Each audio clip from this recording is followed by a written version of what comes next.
Financial markets పై పట్టు సాధించాలనుకునే వాళ్ళు Revanth conduct చేసే వెబినార్ కోసం ఈ నెంబర్ కి కాల్ చేయండి. సార్ నమస్తే సార్. నమస్తే సత్యనారాయణ గారు, రిజర్వ్ బ్యాంక్ ఆఫ్ ఇండియాని స్థాపించి 90 సంవత్సరాలు పూర్తవుతున్న సందర్భంగా రిజర్వ్ బ్యాంక్ ఆఫ్ ఇండియా మీద ఒక వెబ్ సిరీస్ ని ప్రారంభించబోతున్నట్లుగా ఇవాళ ఒక వార్త ఒకటి చదివాను ప్రముఖ దినపత్రికలో. సో ఏంటి అసలు దానికి సంబంధించిన పూర్తి వివరాలను మన ప్రేక్షకులకు అందజేయగలరు? జనరల్ గా ఎప్పుడైనా కానీ ఏదైతే పెద్దది ఒక కంపెనీ కానీ ఏదైనా, ఇప్పుడు రిజర్వ్ బ్యాంకే అనుకోండి ఉదాహరణకి, 90 ఏళ్ళు అవుతుంది అంటే దాని ప్రయాణం ఏం జరిగింది, ఆ ప్రస్థానం ఏంటిది, ఎవరు స్థాపించిండ్రు, ఏం చేస్తుర్రు, అవన్నీ మనకు తెలవాలనే ఉద్దేశంతో ఒక వెబ్ సిరీస్ నే వాళ్ళు చేద్దామని ప్రపోజల్ ఒకటి చేయటం జరిగింది 1935లో. అంటే ఇప్పుడు మనం 2024 స్థాపించారు, 34 ప్రకారం అనమాట అది. అందుకని 90 ఇయర్స్ అవుతుందని దాని మీద ఒకటి చేయడం జరిగింది.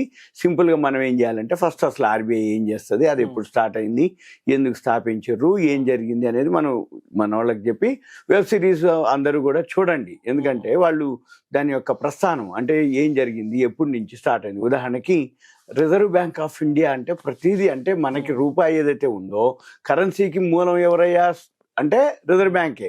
మన బ్యాంక్ అంటాం, బ్యాంకులకి హెడ్ ఎవరయ్యా అంటే రిజర్వ్ బ్యాంకే. ఇప్పుడు గవర్నమెంట్ బ్యాంకులు ఉంటాయి, ప్రైవేట్ బ్యాంకులు ఉంటాయి. ఇప్పుడు state bank of India, union bank, Canara bank, bank of Baroda, ఇవన్నీ public sector. HDFC bank, IndusInd bank, Axis bank, ఏవైతే ప్రైవేట్ బ్యాంకులు, ఐసిఐసిఐ బ్యాంకు, ఎస్ బ్యాంకు, ఇవన్నీ ఏవైతే ప్రైవేట్ బ్యాంకులు ఉన్నాయి వాటికి కూడా హెడ్ ఎవరయ్యా అంటే రిజర్వ్ బ్యాంకే.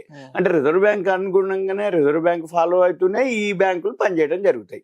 అంటే మనం ఏం చేస్తాము, మామూలుగా బ్యాంక్ అనగానే బ్యాంకుకి ఎవరయ్యా బ్యాంక్ అంటే రిజర్వ్ బ్యాంకే. అయితే ఈ రిజర్వ్ బ్యాంక్ ఏం చేస్తుంది, ఏం జరిగింది, దాని యొక్క కొంచెం సింపుల్గా మనము సింపుల్గా దాని యొక్క ప్రస్థానం. అయితే ఇది ఎప్పుడైతే స్వాతంత్రం రాకపూర్వమే ఎప్పుడైతే అంటే ఇప్పుడు ప్రజెంట్ అయితే ఇండియాలో ఇది జాతీయం ఎప్పుడు చేసిర్రు అంటే 1949లో జాతీయం చేయబడింది. అప్పటి నుంచి భారత ప్రభుత్వంలోకి రావడం జరిగింది ఇది రిజర్వ్ బ్యాంకు. అయితే అంతకుముందు దీని హెడ్ ఆఫీస్ వచ్చి కోల్కతాలో ఉంది, తర్వాత ముంబైకి ట్రాన్స్ఫర్ అయింది ఏది ఈ రిజర్వ్ బ్యాంకు ఆఫీసు. తర్వాత ఇది 1900 ఏప్రిల్ 1 కానీ 1934 ప్రకారం అనమాట స్థాపించడం జరిగింది. అయితే దీనికి రిజర్వ్ బ్యాంకు గవర్నర్ ఒక అతను ఉంటారు, ఆయనని ఏదైతే సెంట్రల్ గవర్నమెంట్ నియమించడం జరుగుతుంది.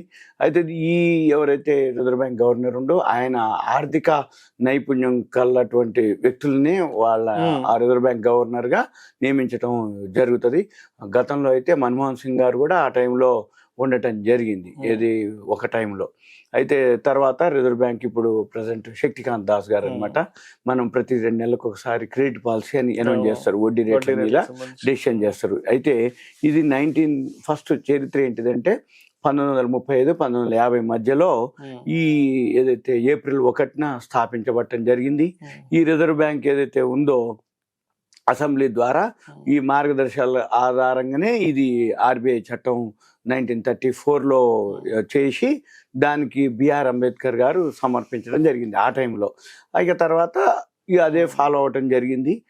ఇక ఆయన అంటే అంబేద్కర్ గారు ఒక మాట అనటం అనమాట, ఇది రూపాయి అంటే రూపాయి అన్నది ఇక పైసలతోటే కూడుకున్నది, రూపాయి సమస్య దీని మూలం దాని పరిష్కారం అని ఒక టైటిల్ పెట్టి దాంతో ఈ ఆర్బీఐ రూల్స్ గైడ్ లైన్స్ అవన్నీ కూడా ఆయన క్లుప్తంగా ఒక పుస్తకాన్ని కూడా సమర్పించడం జరిగింది.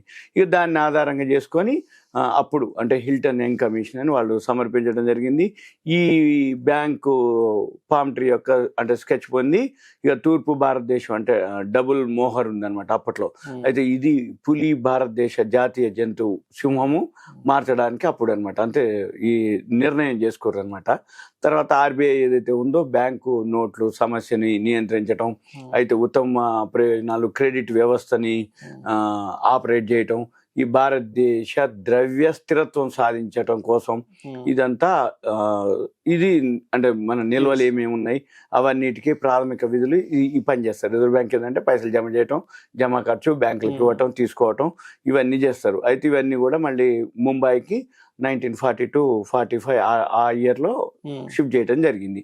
అయితే 1947 ఏప్రిల్ కంటే ముందు బర్మా కూడా మన భారతదేశం అంటే విడిపోయిన తర్వాత మన స్వాతంత్రం వచ్చిన తర్వాత బర్మా విడిపోవటం జరిగింది. అప్పుడు అయితే దానికంటే ముందు 1937లోనే విడిపోయినప్పుడు కూడా బ్యాంకు అంటే పాకిస్తాన్ కేంద్ర బ్యాంకు కూడా ఉంది అక్కడ కూడా. 1948 జూన్ వరకు కూడా స్టేట్ బ్యాంకు పాకిస్తాన్ కార్యకలాపాలు కూడా చేయడం జరిగింది అప్పట్లో. తర్వాత డిమానిటైజేషన్ జరగటం రిజర్వ్ బ్యాంకే, అప్పుడు 500,000 రూపాయల నోట్లు రద్దు చేయటం. తర్వాత రిజర్వ్ బ్యాంకు ప్రతిసారి గవర్నర్లు మారుతుంటారు 1935 నుంచి. ఇక ఒక్కొక్కళ్ళు ఒక్కొక్క ప్రజెంట్ అయితే 2018 నుంచి మన శక్తికాంత్ దాస్ గారు ఉంటారు. అయితే దువ్వూరు సుబ్బారావు గారు అంటే బాగా పరిచయం ఉన్న వాళ్ళు అయితే కొద్దిమంది పేర్లు చెప్తా. దువ్వూరు సుబ్బారావు గారు 2008, 2013లో ఉన్నారు. రఘురామ్ రాజన్ గారు ఆయన కూడా బాగా అందరికి పరిచయం 2013, 2016లో ఉన్నారు. ఇక తర్వాత రంగరాజన్ గారు బాగా ఫేమస్ ఉండేది 1992, 97లో ఉండేది. ఎస్ వెంకటరామన్ గారు 1992. మన్మోహన్ సింగ్ గారు అయితే 1982, 85లో ఒకప్పుడు అంటే ప్రధానమంత్రి ఉండే, కానీ అంతకు ముందు అయితే మన ఆర్బీఐ గవర్నర్ వాళ్ళు తీసుకొచ్చిన ఆర్థిక సంస్కరణలే రైట్ పివి నరసింహారావు గారు కరెక్ట్ ఆ టైంలో అది అన్నమాట. మన్మోహన్ సింగ్ గారు కూడా 1982, 85లో ఉన్నారు. ఇక డైరెక్టర్లు ఎవరైతే ఉన్నారో వీళ్ళు సెంట్రల్ గవర్నమెంట్ వాళ్ళు నియామకం చేయడం జరుగుతుంది. ఇప్పుడు దీంట్లో 13 మంది సభ్యులు ఉంటారు. ఇప్పుడు అంటే ప్రజెంట్ అయితే అజిం ప్రేమ్జీ, కుమార్ మంగళం బిర్లా వాళ్ళు కూడా ఈ డైరెక్టర్ల బోర్డులో ఆర్బీఐ డైరెక్టర్ బోర్డులో ఉన్నారు. ఇంకా వేరే సభ్యులు కూడా చాలా మంది ఉంటారు. ఇకపోతే దీని యొక్క ప్రధాన ఉద్దేశం ఏంటిదంటే సింపుల్ గా ఆర్బీఐ పని ద్రవ్య పాలసీలని సూత్రీకరించడం, అమలు చేయటం, పర్యవేక్షించటం, లేకపోతే రూపాయి విలువ స్థిరీకరించటం, తర్వాత ఈ ఫండ్స్ ని ఏ సెక్టార్లకి సౌకర్యాలు ఎలా కలగజేయాలనే దాని మీద గైడ్ లైన్స్ ఇవ్వటం, తర్వాత ఆర్థికంగా ఆప్టిమం లిక్విడిటీని మెయింటైన్ చేయటం, ఇవన్నీ చేస్తారు. తర్వాత వీటితో పాటు విదేశీ మారక ద్రవ్యాన్ని ఆర్బీఐ పని ఏంటిదంటే ఫారిన్ ఎక్స్చేంజ్ని ఏదైతే యాక్ట్ ఉందో 1999 అనమాట అది మేనేజ్ చేయటం. తర్వాత ఈ బాహ్య వాణిజ్యం చెల్లింపులు భారత్లో విదేశీ మార్కెట్ అంటే ఇంపోర్ట్స్ ఎక్స్పోర్ట్స్ సంబంధించిన ఫారెక్స్ అవన్నిటిని కూడా అభివృద్ధి చేయడానికి ఇది ఆర్బీఐ పాటుపడటం.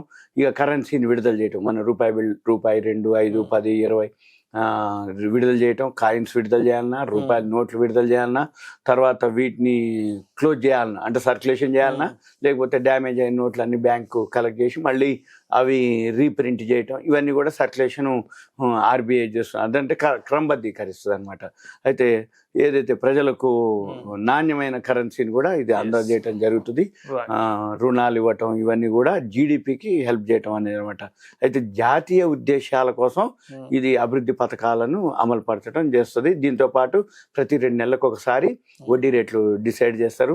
రెపో రేట్ అని, రివర్స్ రెపో రేట్ అని, ఇవన్నీ మనం వడ్డీ రేట్లు ఉండి వీటన్నిటి మీద ఇప్పుడు ప్రజెంట్ ఏంటిదంటే ఒక వెబ్ సిరీస్ చేస్తూ ఉంటారు, స్టార్ట్ చేయబోతారు. కాబట్టి మనం ఆ వెబ్ సిరీస్ ని ఇంకా మనం వచ్చినప్పుడు మళ్ళీ దాని మీద మనం చేద్దాం. Okay, thank you sir. Okay, thank you.